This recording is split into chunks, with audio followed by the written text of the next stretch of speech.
Hello and welcome to Car Dealer Live. My name is James Batchelor. Now, today we are taking our monthly look at the new and used car markets. Joining me to discuss more about this is Auto Trader's Ian Plummer. Hello, Ian. Hi there, James. Great to be with you again.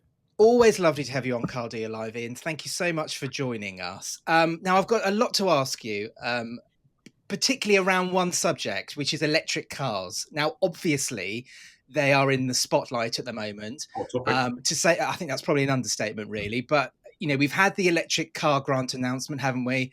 And every single week there seems to be a small number of cars that become eligible for the grant. This little trickle of eligible cars. I mean, what are you seeing at Auto Trader about the impact of the car grant so far?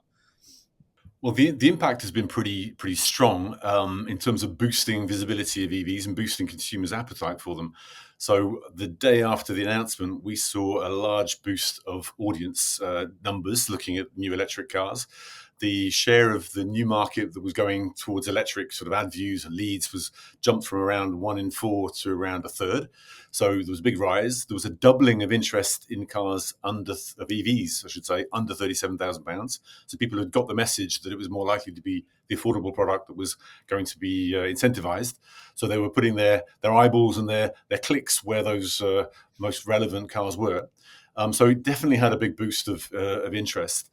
I think second factor that we'd call out, though, is that clearly the industry has been suffering a little bit from a negative fallout in many ways from that initial first boost of positivity, because then there was the confusion about exactly what the sustainability criteria were, actually how you'd become eligible for ticking all three of the boxes that were put in front of manufacturers.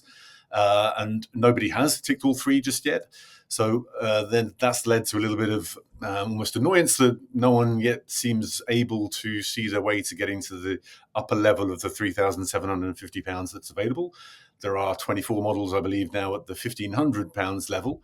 So that's led to a little bit of confusion, disappointment, and in all honesty, practical terms, consumers sometimes cancelling some orders, thinking that they'll wait for the grant to be confirmed and then put another one back in on the same car, hopefully, but not necessarily.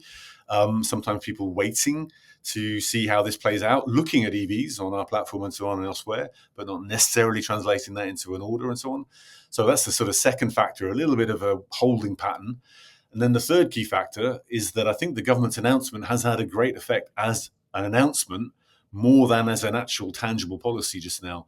What I mean by that is a whole host of brands, around 20, have put their own form of grant in place. Leap Motor did a brilliant job of hijacking the media interest in this just a couple of days afterwards by creating the Leap grant. There's the government grant and the Leap grant and everything else grant since, whether you're Volkswagen or Great Wall Motors or wherever else it might be, you've got your own form of ECG that you're subsidizing. So what has happened is that the industry is probably putting their own hands in their pockets even more than they already were, the OEMs in particular, in order to try to surf on this positive wave of interest from consumers, which is there, but it's not actually money that's coming from the government to the degree that I think everybody hoped. Yeah. I mean, there definitely has been some confusion, hasn't there? And also perhaps a little bit of frustration that this grant Sure. is not necessarily what with the tier 2 of the 3750 incentive. Not many manufacturers actually getting it. I think there's been a little bit of frustration that this announcement has sort of been, instead of actually encouraging people to actually buy an EV, it's actually a bit more of a kind of a net zero kind of focus as opposed to selling more EVs. But that's a different point of conversation.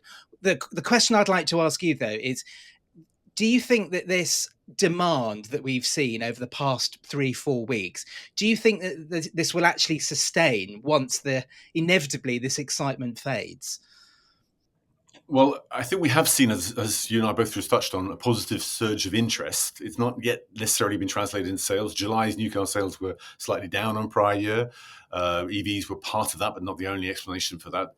So maybe this is holding pattern point that's out there. But if the positive interest can be translated by the brands and hopefully some of the government grants putting more support into the bridging of that affordability gap, which we know is the biggest blocker for people buying EVs, then yes, that will lead to a positive flow through in the months to come. And I am probably optimistic that that will happen, largely on the basis that the government is probably, either by design or by chance, creating more of a push towards the price war that the brands in the SMMT have called out as being extremely expensive just now, that they're funding in order to bridge this affordability gap. So what I mean by this is that there are now in the UK more than 70 brands selling new cars. Before the pandemic, 2020, we had 45. The market was more like 2.5 million. Now it's 2 million. So there's more brands competing for a smaller market. That means more slices of a smaller pie. That's hard. So brands will need to increase the size of the pie. Overall, new car prices have gone up 51% since 2020. So there's been reasonable factors behind that, costs of energy and so on during the Ukraine crisis that led to increased costs. But partly it was also the fact that demand was high, supply was short. Brands could put up the prices. So we have priced people out of new cars a little bit. EVs are still 21 percentage points more expensive than their ICE equivalents. So that they're increasingly hard to afford. Price walks from people coming out of whatever new car they've got into the next new car, let alone next new EV, are quite hard. So in order to open up the market more and to drive the conversion of this sort of buzz of positivity that's out there in the minds of people who are looking at EVs, given this level of competitive push in the market with more brands fighting each other, I think there will be an increased level of price attractiveness that brings people into the market and that does drive some volume, Yeah, but yeah. not necessarily in the way, as I said, that it was designed. Yes, no, I agree. And I mean, you touched on brands there. I mean, the subject of brands is just fascinating. I know we've spoken about it in the past, and this year we've really seen an acceleration of new brands, primarily from China. I mean, even at this year's Goodwood Festival Speed, there were consumers walking around there and really sort of getting to grips with all these new cars that were on Mm-hmm. stands and also going up the hill. So, I mean, it really is quite a fascinating time. I mean, what are Marketing is your nice. expectations for the rest of the year? I mean, what do you think are the main challenges that the industry is going to have to navigate? Well, I think the main factor is with this one around price, to be honest with you, James. I Mm. think the industry has gone through different periods over the last few years where, if you remember, cast your mind back to 2022, 23, even 21, there were a lot of manufacturers talking about pull over push or value over volume. They'd had this surge of interest of people coming out of lockdowns wanting to buy cars because they couldn't buy them for a while. There was pent up demand and so on. And there was a blockade of lack of supply because factories had been shut for a period of time, supply chains were disrupted, then you couldn't get your semiconductors. So there was less supply than demand. What that meant was the prices went up, and manufacturers made very strong margins during that period, as did many retailers. That was a very temporary blip. I mean, temporary as much as it lasted a couple of years, but it clearly wasn't sustainable. There are more brands out there with more capacity of production slots to fill than they're currently actually filling with a market in the UK of 2 million cars. Therefore, I think that they do need to manage to boost their ability to uh, create the demand that uses up that capacity. Otherwise, they're idling workers, they're idling plants. That's an extremely expensive thing for brands to do. If you just look at the news just recently, Audi's union was calling out the fact that if Audi goes and puts a plant in America to get around that other slight geopolitical issue of tariffs in the US that will otherwise make selling Audis in the US very difficult, then the Audi factory workers in Germany demand guarantees on their jobs. That's the kind of pressure that OEMs have. So instead of being value over volume, pull over push, they're back in a market now of the real world where it is a buyer's market rather than a seller's market. It's been like that since 2023. There is increased competition, so they are going to need to increasingly attract people into the market. And if I just finish with one other point to illustrate what I'm saying, if you look at the consumer confidence metrics out there, GfK's survey is the one that we most often refer to, very widely quoted in the media and so on. The numbers in their survey are bumbling around okay-ish. They're not great, but they're okay-ish. They're better than they have been, but they're not euphoric. But there are two ways of looking at the consumer confidence metrics, and they divide the answers into two buckets. How you feel about the macroeconomic wider context of your country's economic sort of health, and how you feel about your personal health. The former is very negative. People are worried that geopolitical context, talk about tax increases, talk about black holes of funding in government. That worries them. They're very healthy in terms of their personal health, financial health, household health, and so on.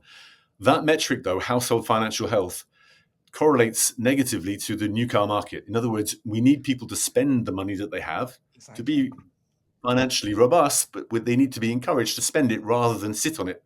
So they're feeling good about their money, but it's sitting in their bank account. So not only GfK saying that people feel good about their data, their household financial health, but the actual metric from the Bank of England on household financial health is extreme positive.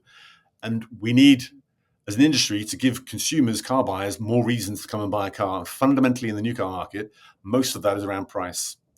And I Yeah. just finished with a couple of examples. If you think of EVs specifically, because that's where we're really coming at this from, there are now an increasing number of models coming to the market that are proving that point to a degree.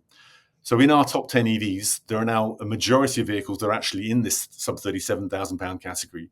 You've got cars like the Dacia Spring, particularly affordable, but also the Renault 5, the Hyundai Insta, Yeah. all doing really well, and the Leapmotor T03 and so on, as well as a few other stalwarts like the Ioniq 5 and the BMW i4. But these newer, more affordable vehicles, Skoda, Elrock, and compared to Karoq, it's affordably priced. It's a very marginal price gap. It's not the 21 percentage points average gap that we see across the whole of the market, EV to ICE. They're at virtually parity to their ICE equivalents. So is the Renault 5 compared to a Mini Cooper, which we believe is the nearest equivalent. So these cars coming in at affordable prices are rocking the market, taking share from other players, and proving to other brands that it can be done. You can have a more affordable, a lower price gap from an EV to ICE at whatever price bracket, and that it is that which will stimulate demand. Mm. Let's just look at before we finish. Let's just look at the used electric car market. I mean, you mentioned some great examples there of some cheap brand new cars like the Spring and the Insta and the Renault 5, for example. But the fact of the matter is, though, that these brand new cars are also coming under pressure from particularly savvy buyers who know that they can get a great used electric car, 2 years old, for example, for the same kind of money, but it's a much larger car. I mean, what's your outlook for the second-hand electric car market, particularly as more Yeah. more 3 to 5 year old models return from fleets and leasing? Great point. I mean, firstly, you are quite right that a lot of consumers will look at both new and used cars. Most people, you say to your friend in the pub tonight, just bought a new car. It may be brand new to you, but Yeah, not necessarily brand new. Full stop. yeah, So we tend to do that sort of comparison all the time. A brand new, more volume brand compared to a premium 2-3-year-old branded product. That's a common user journey. It's even more common in electric cars for the reason you point out. So 90% of new EV intenders that are looking at those products on our platform will also look at EVs of 2 to 5 years of age. yeah. They do that even more so than other car buyers because those 2 to 5 year old cars are priced down quite significantly. The 3 year 30,000 mile depreciation percentage, the value that's left of an EV, is in the low 50%, whereas normally in the low to mid 60% on a nice product. Mm. That's fundamentally because they start too high. They come down very fast, like any new car does after its first year or so of depreciation.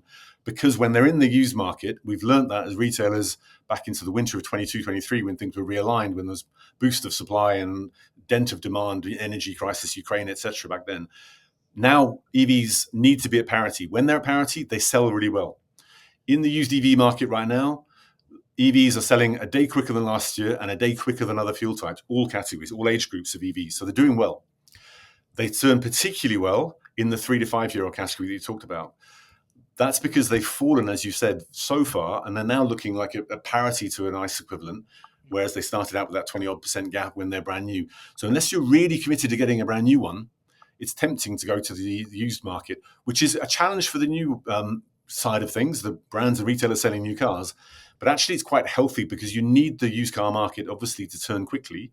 And that enables the next new car sale to happen. So we fundamentally do think that given the numbers of people out there, roughly 1 in 2 that say that they're considering an EV for their next car, new or used, the opportunity, like I mentioned for new car, is to give more of those people an easy reason to make the switch by making it more affordable. But the same thing applies in used cars. As more stock comes into the market, so long as they stay at parity and people aren't expecting to get a better margin on these vehicles, a higher price and somehow a better depreciation curve until the new car price comes down, then they will still sell and the market will stay robust. The used EV prices, just to finish, last month performed slightly better than the market. They seem to now be at a stable level. And we don't think there's going to be a massive or short-term negative flow through from these grants and the push on new cars, simply because the new car price has such a big gap to the used EV price that even if it comes down by the £1,500 of ECG grants or brand grants, it's still got a big way to go. And I think the used EV therefore sits in a quite good space, quite distinct to the new one. It's only if the gap is very small that means that the used one will have to sort of fall in value again. So I think the outlook for used EVs currently right now is looking relatively robust. Brilliant. Perfect way to end, Ian. Thank you so much for all of that interesting stuff. For today, thanks very much for joining us. Thank you. That's it for today's Car Dealer Live. Join us again very soon. Bye-bye.